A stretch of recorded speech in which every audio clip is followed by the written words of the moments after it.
मजल दर मजल करत हा सगळा ताफा आई वडील आणि चारही भावंड सर्व परिवार ज्ञानोबारायचा सिद्ध बेटामध्ये आला।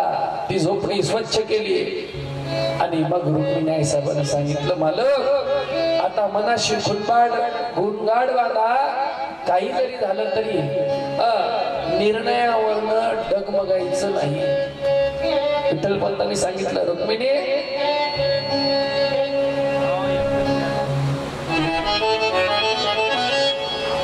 तू घरी जा, मी ब्रह्मवृंदांना भेटून येतो, त्यांचा काय जो निरोप असेल आल्यानंतर तुझ्याशी मी तो व्यक्त होतो आणि तुला ते मनोगत त्यांचं कळवतो। तू मुलांवर लक्ष दे, त्यांना खाऊ पिऊ घाल, मी असा गेलो आणि असा। काय असतं, एखाद्या व्यक्तीचा व्यक्तिशा विरोध करणारा सगळा गाव नसतो बरं का, काही घटक असतात, काही हितचिंतक असतात। सगळा गाव इकडं पहा, दुष्ट जरी असला तरी सगळा गाव त्याला विरोध करू शकत नाही, ठराविक लोकच करतात। आणि चांगला जरी असला तरी ठराविक लोकच त्याला विरोध करतात, सगळा गाव करत नाही। काही विठ्ठल पंतांना मानणारा सुद्धा वर्ग होता, त्यांचं चांगलं चिंतित करणारा वर्ग सुद्धा होता। किती दिवस राहायचं त्र्यंबकला? विठ्ठल पंत फार आनंद झाला, तुम्ही आळंदीत आलात ना, आता काहीतरी करू, काहीतरी निर्णय येईल। आणि ब्रह्मवृंदाकडे गेल्यानंतर जाती कुळा वेगळी पडली निराळी, माझी वंशावळी प्रायश्चित्त। अहो माझी जात, माझं कुळ या जातीच्या वेगळं पडलो, मला काहीतरी प्रायश्चित्त द्या आणि आम्हाला तुमच्यामध्ये सामील करून घ्या। एक विचार करा माय बापू, हो ज्या ज्ञानोबारायचं आम्ही नाव घेतो तर आम्हाला तुम्ही ताट रांगोळी पाय धुणं काय, फुल काय, हार काय, सन्मान काय। मी तर म्हणत असतो, अरे नका पाय धु बाबा, नका डोक्यावर फुलं टाकू, नका हार घालू, ती आमची पात्रता नाहीये।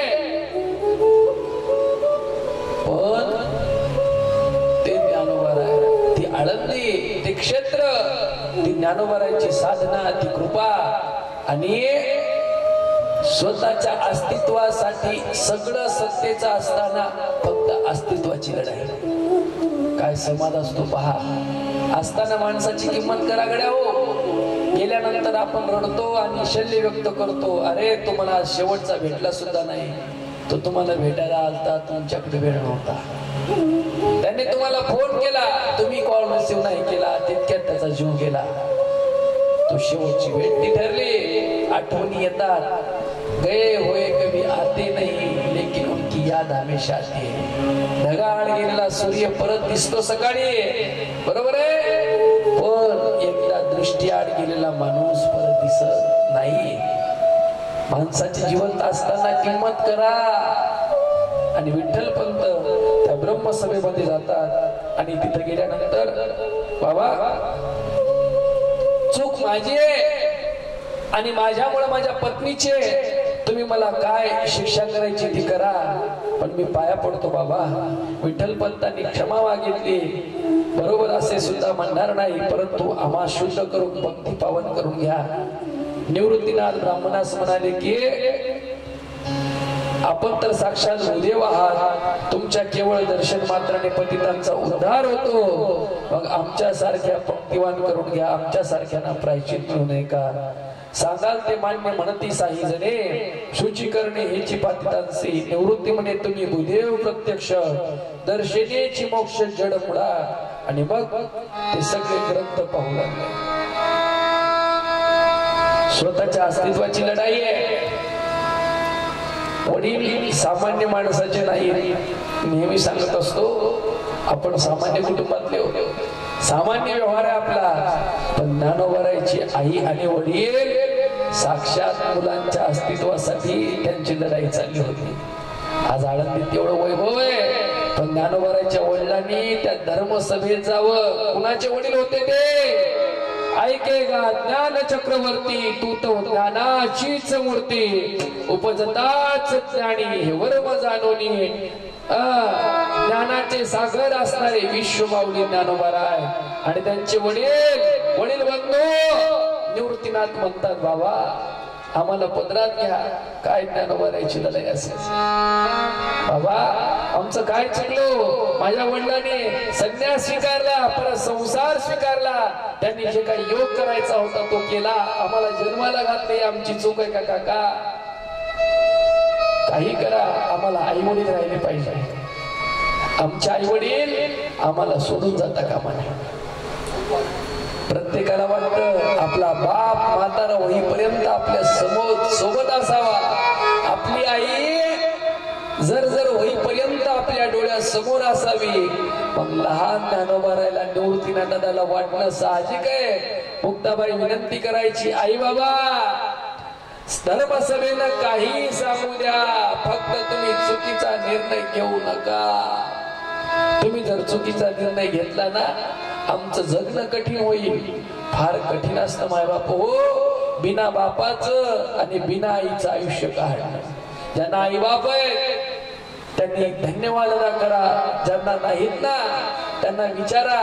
अरे एखादी लेकवाळ असते दादा आणि माहेरची दिवाळी जवळ येते, बाप असताना बाप म्हातारा जरी होता तरी पोरांना म्हणायचा, अरे माझ्या तायडीला माझ्या अक्काला घेऊन या दिवाळीला. तसं सांगणारा माझा बाप आज जिवंत नाही, माझ्या भावाला व्यस्तता आहे, मला माहेरची साडी नेसवणारी माझी माय जिवंत नाही. आज माझ्याकडं पद प्रतिष्ठा सत्ता संपत्ती ऐश्वर्य सगळे, कोणत्या गोष्टीची कमी म्हणून मला आहे, पण आज मला माय नाही, आज मला बाप नाही. माय बाप गेले दोन्ही, आता उरले नाही कोणी. जोपर्यंत आहेत ना तोपर्यंत फोन उचला गड्या. आई ठेव फोन, मी बाहेर आहे, मी व्यस्त आहे, मी गाडी चालवतो, मी प्रवासात आहे. वागा तू जेवलास का रे? फक्त 2 शब्द. प्रवास सावकाश कर. आपण चिडचिड करतो, ऐका गड्या, कधी मायबापाचा शेवटचा फोन असेल काही सांगता येत नाही. आहे तोपर्यंत प्रत्येक व्यक्तीनं आपल्या मायबापाची किंमत करा. आणि त्या धर्मसभेत निवृत्तीनाथ दादा दहाई मोकलून लढत होते. काका चुकीचा निर्णय घेऊ नका हो. किती जरी ग्रंथ पाहिले, ग्रंथात जरी नसेल, तुम्हाला तेवढा अधिकार आहे काका, पण असा निर्णय द्या जेणेकरून आम्हाला मायबाप डोळ्यानं दिसतील. मायबाप जर आम्हाला आमच्या डोळ्यानं नाही दिसले ना, काय आमची अवस्था होईल. अहो तुमचे पण लहान लहान मुलं आहेत ना काका, त्यांना पण तुमची जशी गरज आहे. तुम्हाला का तुमच्या अंतःकरणाला पाजर फुटत नाही काका? तुम्हाला पण कळू द्या ना, तुम्हाला छोटे छोटे लहान लहान मुलं आहेत, जशी त्यांना बापाची आईची गरज आहे तशी आम्ही सुद्धा लहान लहान आहोत काका. आम्हाला सुद्धा मायबापाची गरज आहे. आणि मायबापाशिवाय स्वामी तिने जगाचा, आई विना भिकारी. बाप असेल तर एखादा पापी जरी असला तरी दृष्ट नजरेनं आपल्या कुटुंबाकडे पाहत नाही. कारण का? बापाचा आधार असतो, आईचा आधार असतो. किती जरी मोठं दुःख असेल, किती जरी मोठं संकट असेल, त्या संकटाला तोंडाला तोंड देण्याची ताकद मायबाप असताना आपल्या अंतःकरणात असते. एवढं हिंमत देणारे ते मायबाप असतात. आणि मग सगळे ग्रंथ चालत होते. ग्रंथ चालत असताना सांगितले, बाबा सगळे ग्रंथ झाले, एकही ग्रंथ शिल्लक नाही राहिला बर का विठ्ठल बंधू. तुम्हाला आता एकच पर्याय. निवृत्तीनाथाला वाटलं काहीतरी वेगळं सांगतील, थोडासा विकू द्या, काहीतरी वेगळं सांगतील आणि आम्हाला न्याय मिळेल. आणि त्या ब्रह्मवृंद सभेमध्ये सांगितलं, विठ्ठल पंत सगळे ग्रंथ झाले. त्यांनी धर्मशास्त्र पुराण याज्ञवल्क्यादी स्मृती ग्रंथ श्रुती स्मृती ग्रंथाचा अलोडोल केलं आणि सांगितलं, ध्यान प्रायचित असे या बोलिले, विचारोनी बले हित करा. सगळे ग्रंथ सांगितले, सगळे पुराण पाहिले, 18 पुराण शास्त्र सगळं सगळं सगळं छाटणी केली बाबा. पण ग्रंथात ती हाताला काही लागलं नाही. तुम्हाला एकच एकच एकच पर्याय, देहांत प्रायश्चित. माय बाप हो, वेळ जेव्हा आपल्यावर चाल करून येते ना तेव्हा कळतं दुसऱ्याचं दुःख काय. फार सोपं असतं त्याचं काय याचं काय, पण जब अपनी बारी आती है ना तब पता चलता है. आणि मग त्या धर्मसभेमध्ये निवृत्तीनाथ दादा सोबत होते आणि एका वाक्यात त्या ब्रह्मवृंदांनी सांगितलं तुम्हाला देहांत प्रायश्चित करावं लागेल. निवृत्तीनाथ दादानं हंबरडा फोडला आणि बाप लेक घरी आले आणि घरी आल्यानंतर बाबा आपण यांनी सांगितलं ना आपल्याला आळंदीत राहायचं नाही, आपण आळंदीत राहायचं नाही, पण बाबा मी तुमच्या पाया पडतो, मी तुम्हाला क्षमा याचना करतो, तुम्ही आम्हाला सोडून जाऊ नका. तुम्ही जर बाबा तुम्ही असताना आम्हाला एवढा त्रास आहे, हे लोक आम्हाला नीट बोलत नाही. अरे संन्यासाची कार्य तुम्हाला कुणी आळंदीत येण्याचा मान दिला, तुम्हाला मधुकरी मिळणार नाही, इंद्राणी अपवित्र होते, तुम्हाला पाहिल्यानंतर सगळे स्नान करावं लागतं, इतके बाटके तुम्ही आहात, तुम्हाला वाळीत टाकलंय, तुमचा सगळ्यांनी धिक्कार केलाय, खबरदार आळंदीत पाऊल ठेवू नका. हे शब्द या समाजाचे बाबा. आणि तुम्ही जर जिवंत नसाल, तुम्ही आणि आई मला जर आम्हाला सोडून गेली तर आम्ही कोणाकडे पाहायचं, थोडा आमचा सुद्धा विचार करा ना बाबा. असं ऐकल्याच्या नंतर सिंहासारखं अंतकरण असणारे विठ्ठलपंत धाय मोकलून रडत होती निवृत्ती. अरे तू प्रवृत्तीवर ये, तू रडू नको, पण खरं सांगू का आजही तुम्ही आळंदीचा अरे त्या ज्ञानोबारायच्या समाधीकडे फक्त पहा, 1 मिनिट एकटक चित्ताने समाधीकडे पहा. त्या गाभाऱ्यात बसल्यानंतर कळतं काय माझ्या माऊलीचं ऐश्वर्य. खूप मोठं ऐश्वर्य ज्ञानराजाचं आहे, सामान्य नाहीये. ज्ञानोबाराय नाव जरी काढलं तरी पोटात गोळा येतो. आम्हाला कोणी विचारलं ना महाराज आळंदी यात्रा, आम्ही कार्तिकीला आळंदीलाच असतो, आम्ही आषाढीला पंढरपूरलाच असतो, तुम्ही आम्हाला किती जरी भव्य दिव्य कार्यक्रमात बोलवलं, खानदानी माऊलीचं लेकरू कार्तिकी सोडून इकडे सत्य करत बसत नाही गौरव बाबा, ते आळंदीतच असणार. कार्तिक वद्य त्रयोदशीला माझ्या ज्ञानोबारायचा समाधी सोहळा असतो ना, त्या दिवशी एखादा खानदानी माऊलीचं लेकरू असेल ना, त्या लेकराला दिवसभर करमत नाही, कारण का तो ज्ञानोबारायचा समाधी सोहळ्याचा दिवस आहे. आणि मग 4ही लेकर एकत्र आले, आई वडिलांना पोटाशी घेतलं. रुक्मिणी विचारते मालक गेला होता धर्मसभेत, निवृत्ती सांग ना काय सांगितलं. आई मी तेच तर सांगतोय, देहांत प्रायश्चित सांगितलं ग. काय असत, आम्हाला जर मुक्त व्हायचे असेल, आम्हाला समाजाने जर स्वीकार करायचा असेल, तर तुम्हाला दोघांना आत्महत्या करायची आहे. ऐकायला बरं वाटतं, देहांत प्रायश्चित.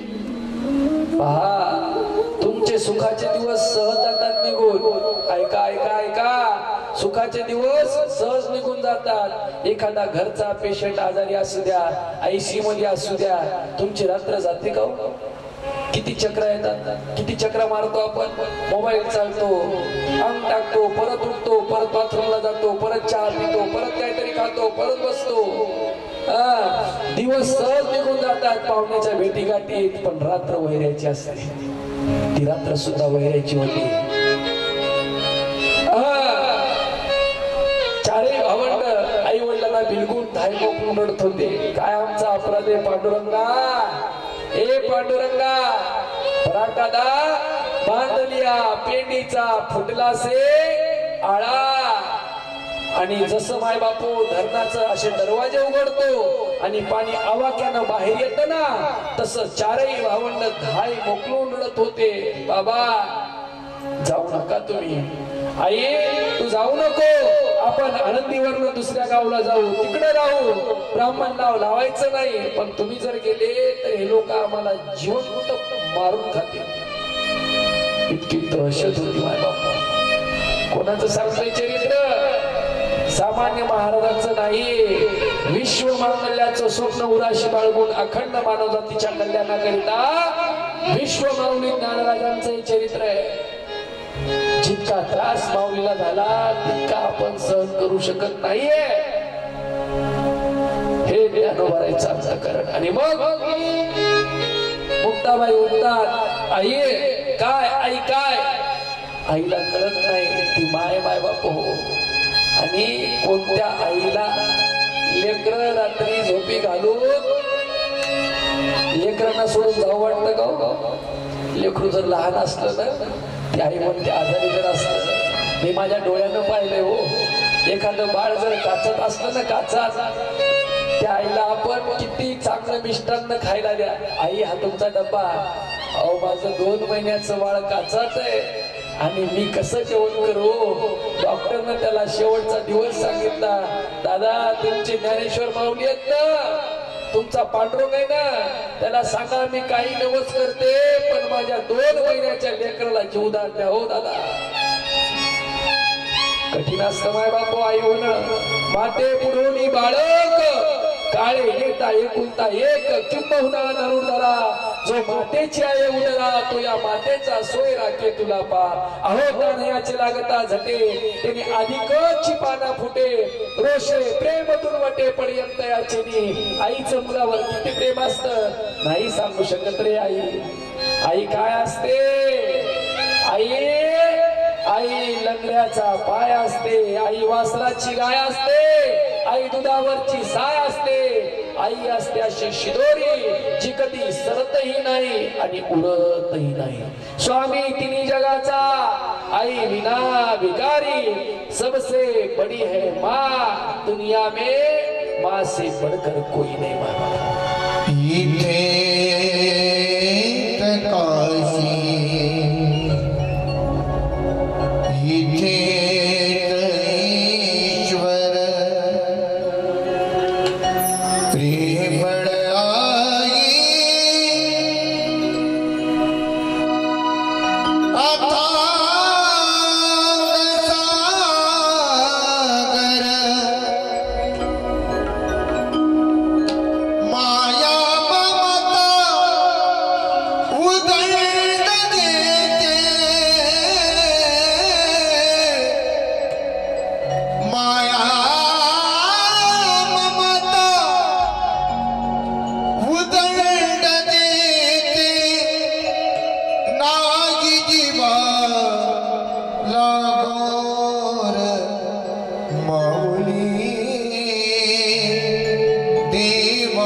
आशीर्वाद देते बर का, आशीर्वाद तया जाते. आणि रुक्मिणी आई साहेबांनी हे ऐकलं. काही काही कथाकार कीर्तनकार प्रौढवादाने सांगतात की बाबा बघ ते स्वयंपाक, ते लहान बाळाचं घरात दुःख जरी असेल तरी घरच्यांना घास गोड लागत नाही. प्रत्येकाचा अनुभव आहे. हे औषध देऊ का, ते देऊ का, अमुक करू का, तमुक करू का, प्रत्येक आईची घालमेल होते. करता पुरुष जर घरचा बाहेर गावी असला तर आई म्हणते आता काय करू, माझ्या बाळाचं दुखतंय. आई आई असते माय बाप. हो, आईची बरोबरी नाही कोणी करू शकत. मग विठ्ठल पंतांनी जरासा दिरोसा दिला आणि चारही मुलं अशी झोपी घातले. पण निवृत्तीनाथ दादा माऊलीला थोडी समज होती, सोपान काकाला समज होती. मुक्ताबाईला एवढं समजत नव्हतं. 4.5 पावणे 5 वर्षाचं वय. आणि मग रात्री झोपल्याच्या नंतर विठ्ठल पंतांनी निर्णय घेतला देहांत प्रायश्चित्त करायचं. पण आईच्या जीवनाची ती घालमेल, अंतःकरण रवायचं. अरे आई कोणाला सोडून जाऊ शकते माय बापू, पण लेकराला सोडून कशी माय जाईल. आणि चुकीचं काही जर जीवनात घडलं तर माणसं काहीतरी चुकीचे निर्णय घेतात. पण लोकांनी सांगितलं होतं तुम्हाला देहांत प्रायश्चित्त करावं लागेल. निवृत्ती दादा झोपून सोन्याचं सोंग करत होते पण झोप येत नव्हती, रात्र वैरायची होती. आईनं उठवलं, निवृत्ती काय झालं बाळा? आई तुम्ही आम्हाला खुशाल सोडून जाता, उद्यापासून कोणाला आई म्हणायचं, कोणाला बाप म्हणायचं? बाळा तू समजदार आहेस, खचून जायचं नाहीये. पांडुरंगाचा आशीर्वाद आहे. पिढ्यान पिढ्या या परिवारानं पांडुरंगाची सेवा केली, सेवेत खंड पडता कामा नये. प्रत्येकाची समजूत. माऊलीला जवळ घेतलं, आई उद्यापासून कोण शिवाळ्याचा भात देणार का? कोण भिक्षा मारून आणल्यानंतर कोण करून देणार? पहा तुम्ही किती ऐश्वर्य संपन्न राहिल्या, पण तुमची आई जर 2 दिवस घरी नसली ना, तुम्हाला जर करमलं ना, मी तर शर्यत येतो. फक्त आईच्या प्रेमाची सवय पाहिजे बरं का, बायकोच्या पदराची नाही. बेचैन होतो माणूस, आई कुठे, आई कुठे, आईचा आवाज नाही आला ग. आणि तो आवाज जर एका दिवशी अनागत चूप झाला ना, माणसाला असा भास होतो, आज जर आई असती ना तो खूप आनंद झाला असता. आज जर बाबा असते ना, बाबाला खूप आनंद झाला असता. अरे कावड कष्ट केले रे माझ्या मायबापांनी, पण आज कष्ट पाहण्यासाठी माझे मायबाप जिवंत नाहीयेत. आज आम्ही ज्ञानोबाराचं नाव घेतलं की लोक आम्हाला पायघड्या टाकतात, लाखो रुपये बहाल सोडून देतात, पण त्यांना त्यांच्या मायबापाचं प्रेम नाही भेटलं. खूप त्रास मायबाप. आजही तुम्ही आळंदीत त्या पिंपळाखाली बसलात ना, ते पिंपळ साक्षी देतो. माऊलीच्या आई वडिलांनी आईने प्रदक्षिणा केल्या. सिद्धेश्वराची समाधी साक्षी देते की विठ्ठल पंतांनी सिद्धेश्वराची सेवा केली. तो माऊलीच्या गाभाऱ्यापूरचा परिसर नाथपार साक्षी देतो. सिद्धोपंतांनी प्रत्येक वारकऱ्याला घरी नेऊन स्वतःच्या हाताने खाऊ घातलं, उमाबाईच्या हाताने, गिरजाबाईच्या हाताने. आणि मग माऊली धाय मोकळून रडत होते. अरे माऊली, आई दादा कळताय ग, मुक्ताबाई किती लहान, तिचा तर विचार करा नाही आमच्या दोघांचा. बाळा आम्ही आमच्यासाठी नाही रे जीव देत. या समाजाने सांगितलं तुम्हाला देहात प्रायचित करावं लागेल, दुसरा पर्याय नाहीये. आई समाजाने आपल्याला नाही मानलं ना तरी चालेल, पण तुम्ही आम्हाला सोडून जाऊ नका. आई मी तुझ्या पाया पडतो ग, भीक मागतो आई, आई नको. ऐका काय ज्ञानोबाराचं चरित्र घडवलं पांडुरंगाने, किती कठीण आहे.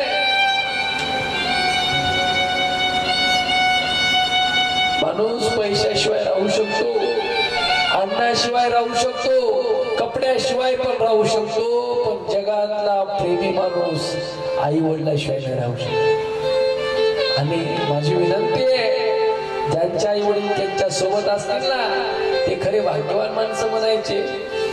आज ज्याला बाप नाही त्याला विचारा बापाची काय किंमत असते.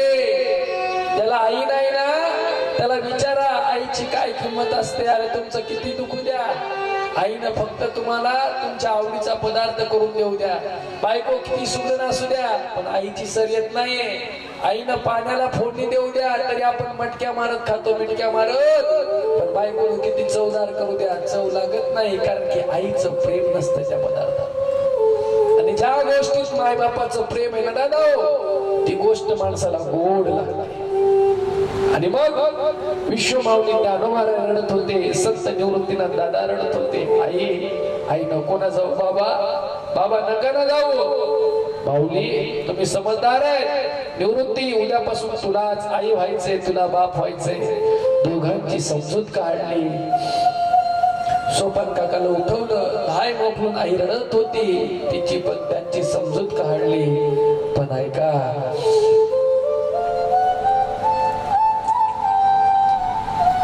सगळ्यांच्या चेहऱ्यावर हात फिरवला आणि मुक्ताबाईला असं उचललं आणि निवृत्तीनाथाच्या वटीत टाकलं. निवृत्ती तुलाच उद्यापासून ही रागीट आहे, ही लहान आहे, उद्यापासून तुला तिची आई व्हायचंय आणि तुलाच बाप व्हायचंय. सोपं नाही.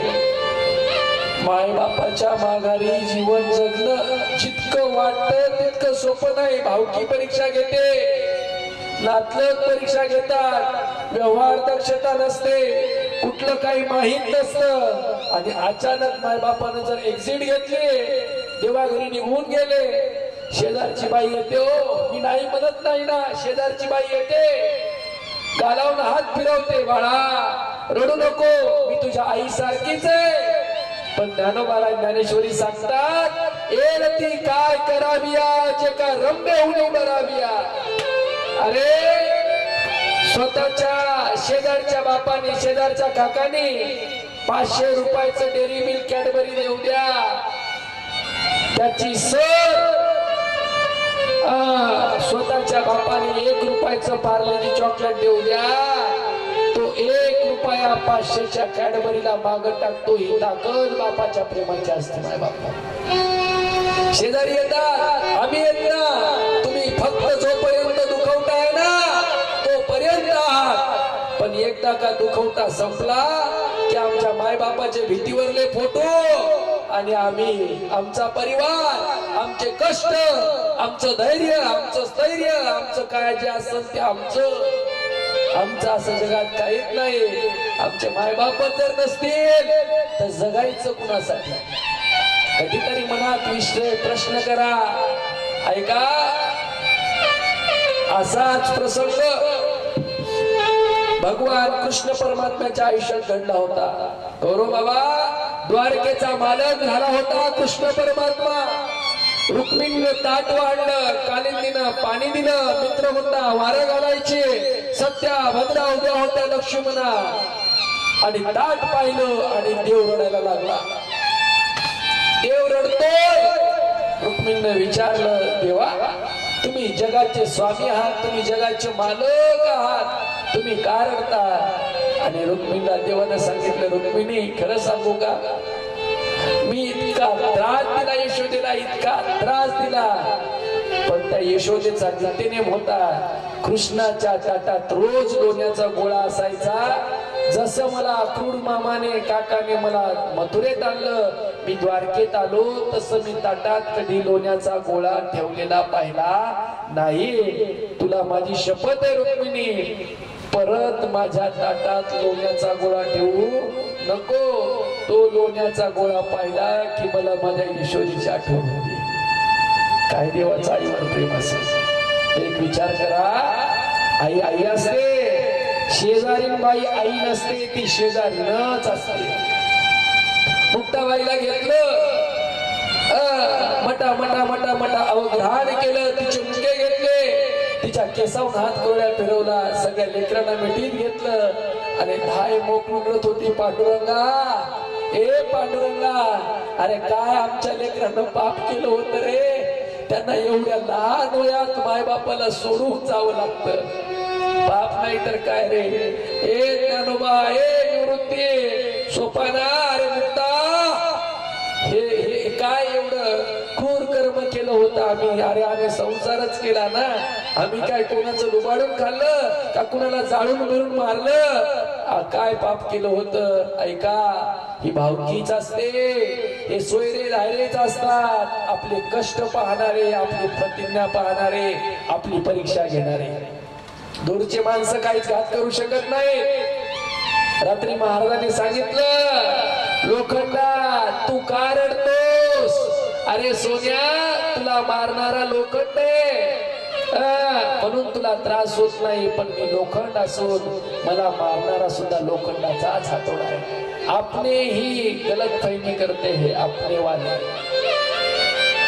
माणूस सगळ्या जगाशी बांधू शकतो अनाव्याहातपणे, पण आपल्या माणसाची नाही.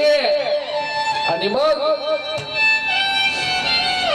सोपानाने कधीच त्या रुक्मिणी साहेब म्हणतात, निवृत्ती ज्ञाना थोडा हट्टी आहे बरं, सोपानानं कधी हट्ट केला नाही, लगेच दुखवल्या जातो, परंतु विवेकी समजूतदार आहे, त्याची मुद्रा पहा. निवृत्ती, माझा माऊली माझा जीवची प्राण आहे, माझ्या माऊलीला कधी अंतर द्यायचं. आपण पाहणार आहोत समाधीचा प्रसंग. गुरु शिष्य पणवेने सिद्धी नेले, ज्येष्ठाच्या आधी कनिष्ठाचे जाणे, केले नारायणी उपराणे. माझा माऊली माझा जीव की प्राण आहे. सगळ्यात जास्त जीव माय बापाचा माऊलीवर होता. ज्ञानोबारायचं जीवन इतकं व्यापक आहे. माय बाप हो त्या आनंदात राहिल्यामुळं कळतं काय ज्ञानोबा राहिलं. मी 11 वर्ष आनंदात राहिलो, पण कधी उपाशी नाही राहिलो. कधी पैसे नसले तर कोणाकडे मी कधीच भीक नाही मागितली, कारण की माझ्या माय बापापेक्षा माझ्या माऊलीवर विश्वास.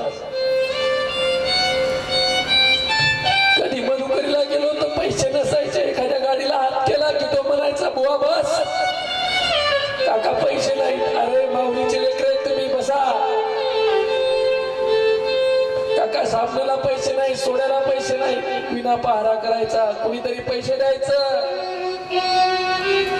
ज्ञानोबारांनी एक गोष्ट सांगितली गड्या, कधी कोणाचा द्वेष करू नका, कधी कोणाला लुबाडून खाऊ नका, कधी कोणाचं मन दुखू नका.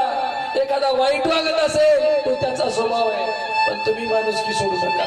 स्वच्छ जगा, चारित्र्य संपन्न जगा, आचारशील जगा, व्यापक विचार ठेवा. जग तुमच्या प्रेमात पडलं पाहिजे. अरे ऐका ना, आळंदी जाणारा प्रत्येक विद्यार्थी हुशार नसतो रे. आळंदी जाणारा प्रत्येक कलाकार नसतो, प्रत्येक कीर्तनकार कथाकार नसतो. जाताना तो गारगोटी म्हणून जातो, पण ज्ञानोबाराचा स्पर्श झाला तो कलेनं गुणानं हिरा होतो आणि संबंध विश्व त्याच्या पायावर डोकं ठेवतो. ही कृपा ज्ञानोबारांची माय बापा. खेचराच्या मना आणि सात्विकतेचा पाना, श्रवणा सवे सुमना समाधी जोडे, हा अधिकार ज्ञानोबारायचा. ज्ञानोबा थोडा हट्टी आहे आणि मग कोणत्याही गोष्टीचा वाद घालू नका. आता मिटवायला आम्ही राहणार नाही. भावा भावात परस्पर कधी वाद घालू नका. ज्ञानाला सांभाळून घे. निवृत्ती माझा सोपा थोडा हट्टी आहे, त्याला सुद्धा सांभाळून घे, सांभाळून घ्या. मुक्ताबाई तुमची लहान बहीण आहे, तिला कधी परक करू नका. बहीण काय असते, दुसरी माय असते. माय बहिणी, बहीण भावाचं प्रेम मी सांगितलं ना. किती जरी बहिणी भावात भांडणं असले, त्या लग्नाच्या दिवशी त्या भावाचा चेहरा पहा. त्या नवरीनं फक्त भावाला जवळ घ्यायचं आणि अशी चापटी मारायची, विचारायचं आज का उदास रे तू, आज ताई खरं सांगू का, अगं मला आज करमत नाही. 25 वर्ष आपण सोबत राहिलो, आज आपला फक्त संवाद राहणार आहे. तू तुझ्या सासरी जाणार, मी घरी राहणार. अरे मग आता फोन आहे, व्हिडिओ कॉल आहे. अगं प्रत्यक्ष वावरणं वेगळं असतं ग ताई. बाई श्रीमंत किती असू द्या, पण तिच्या आयुष्यात माहेर नावाचं दैवत असेपर्यंत